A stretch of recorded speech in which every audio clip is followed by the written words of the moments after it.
All right, let's give it up for Ifechukwu Deni. That's right. Everybody get up to her. All right, cool.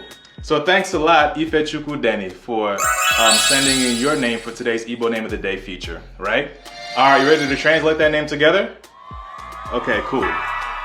So I'm gonna translate your name for everybody, okay? So Ifechukwu Deni. So Ifechukwu Deni. So Ife means like thing or something, right?